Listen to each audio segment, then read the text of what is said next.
Assalamualaikum, saya Sonia Friska Stefani Sibero, NIM 1812010448 dari Manajemen Hutan 6. Di sini saya akan memberi penyuluhan terkait praktikum komunikasi dan informasi kehutanan.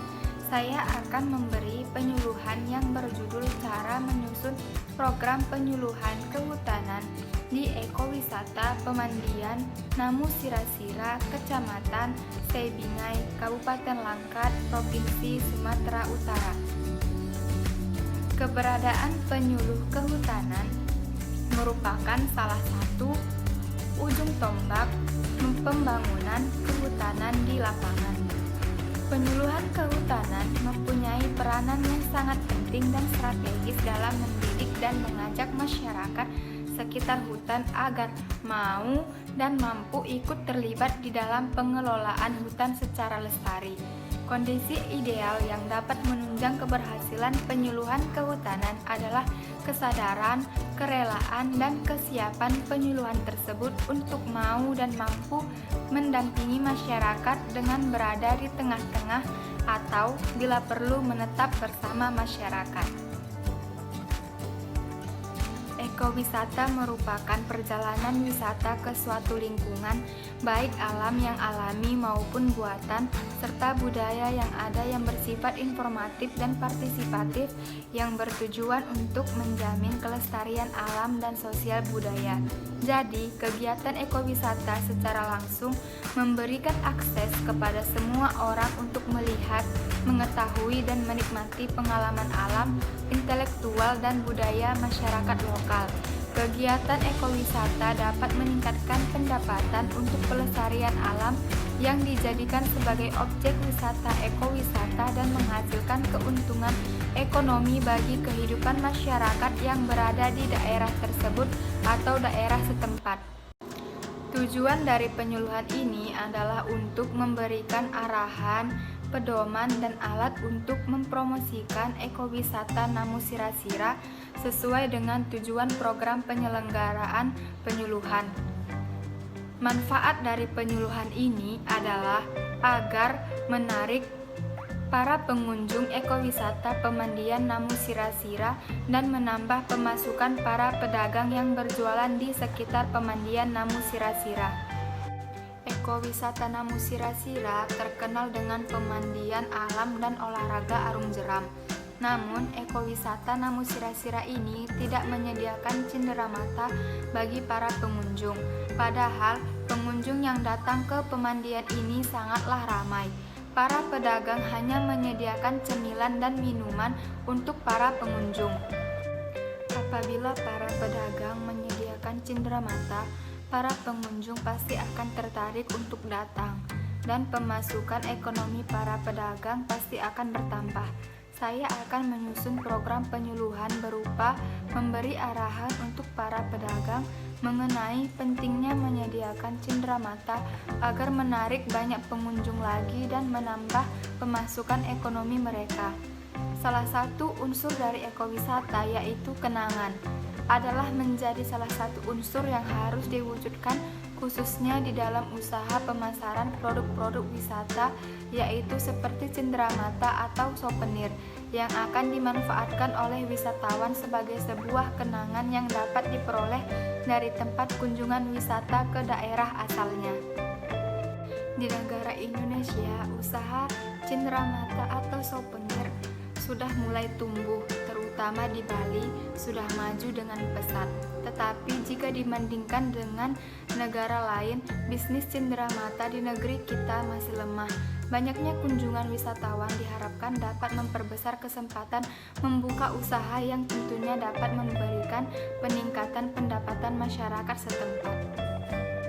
Bagi wisatawan, baik domestik maupun internasional, aktivitas belanja merupakan salah satu bagian penting dari kegiatan hiburan. Dengan semakin meningkatnya tren perkembangan pariwisata ataupun ekowisata, otomatis tren perkembangan berbelanja juga meningkat. Belanja merupakan salah satu aktivitas paling populer bagi wisatawan. Dalam berwisata, barang-barang yang dibeli wisatawan tidak hanya cenderamata saja, tetapi sangat beragam. Barang-barang yang populer di kalangan pariwisata antara lain produk makanan dan minuman, produk kuliner, perhiasan, baju, elektronika, furnitur, minyak wangi, dan lain sebagainya.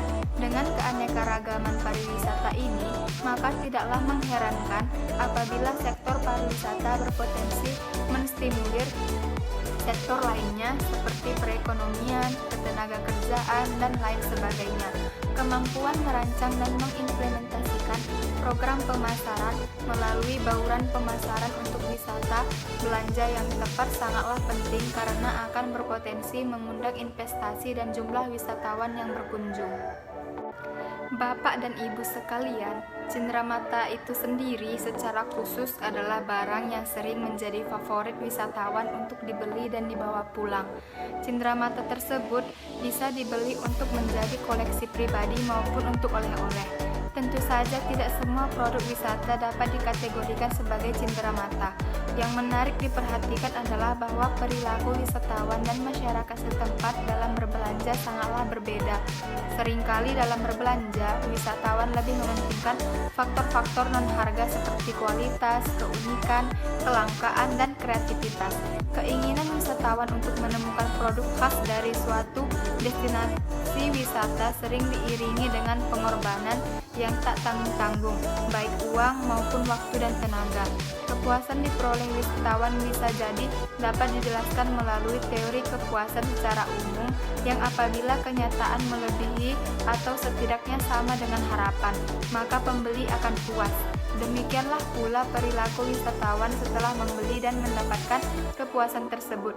Apakah akan membeli lagi, mau membayar lebih mahal, ataupun mengajak kenalan atau keluarganya untuk ikut membeli adalah perilaku yang harus selalu dipelajari oleh penjual untuk bisa tetap eksis dalam melayani pasar pariwisata. Pasti Bapak dan Ibu pernah berpergian ke tempat wisata seperti Danau Toba. Ketika kita singgah di Parapat, pasti banyak di pinggir jalan toko-toko yang menjual cenderamata. Begitu juga ketika kita menyeberang ke Tomok, pasti di pinggir jalan sudah ada toko-toko yang menjual cenderamata. Cenderamata yang disediakan cukup beragam, mulai dari baju, celana, topi, kacamata, gantungan kunci, jam dinding, ulos batak, dan lain-lain yang mencirikan dari Danau Toba. Dari pengalaman-pengalaman yang pernah kita rasakan, kita dapat meniru kegiatan penjualan mereka dan diterapkan di pemandian Namu Sira-Sira ini. Agar ketika para wisatawan datang berkunjung, mereka dapat membeli oleh-oleh dari tempat yang mereka kunjungi dan pasti akan menambah pemasukan ekonomi bagi Bapak dan Ibu sekalian. Yang biasanya hanya mendapat keuntungan dari makanan dan minuman yang Bapak jual, kini Bapak dan Ibu akan mendapatkan keuntungan dari penjualan cenderamata tersebut. Bagaimana? Menarik kan, Bapak dan Ibu sekalian? Bapak dan Ibu sekalian, di sini saya merekomendasikan cenderamata yang dapat kalian jual, berupa baju sablon yang bergambar bendungan Namu Sira-Sira, baju sablon yang bergambar arung jeram, gantungan kunci berbentuk arung jeram, gantungan kunci yang bergambar Namu Sira-Sira atau tulisan bendungan Namu Sira-Sira, gelas bergambar bendungan Namu Sira-Sira dan arung jeram, sandal bertulis tulisan pemandian Namu Sira-Sira, ulos dari suku Karo, syal yang bertulis tulisan pemandian Namu Sira-Sira, tas samping rajut, dan menyediakan fotografer yang dibayar untuk memfoto dan mencetak foto yang diambil di sekitar ekowisata pemandian Namu Sira-Sira. Mengenai biaya yang akan dikeluarkan terbilang cukup tinggi karena Bapak dan Ibu sekalian harus menyediakan setidaknya 5 atau lebih barang dari satu cenderamata yang Bapak dan Ibu akan jual. Tetapi jika dilihat tidak adanya penjual cenderamata di sini, kita berharap biaya yang Bapak dan Ibu keluarkan sebagai modal akan kembali dan Bapak dan Ibu mendapat keuntungan lebih dari penjualan cenderamata tersebut. Bapak dan Ibu tidak perlu khawatir mengenai di mana sih Bapak dan Ibu akan membeli dan menempah souvenir khusus mengenai pemandian Namu Sira-Sira karena di kota-kota pasti banyak tempat yang menyediakan penyablonan baju dan celana, termasuk tempat penempahan, gantungan kunci, tas rajut, kacamata, dan lain-lain. Sampai di sini, apakah ada yang ingin bertanya mengenai pemaparan materi penyuluhan yang saya jelaskan barusan? Jika ada pertanyaan dari Bapak dan Ibu, saya persilahkan. Oke, sampai sekian penyuluhan dari saya. Saya ucapkan banyak terima kasih kepada Bapak dan Ibu yang menyempatkan hadir di kegiatan program penyuluhan dari saya. Semoga apa yang saya sampaikan dapat memberi masukan dan dapat Bapak Ibu jalankan agar pendapatan ekonomi Bapak dan Ibu semakin bertambah. Mohon maaf jika ada tutur kata saya yang salah. Saya ucapkan terima kasih lagi dan wassalamualaikum warahmatullahi wabarakatuh.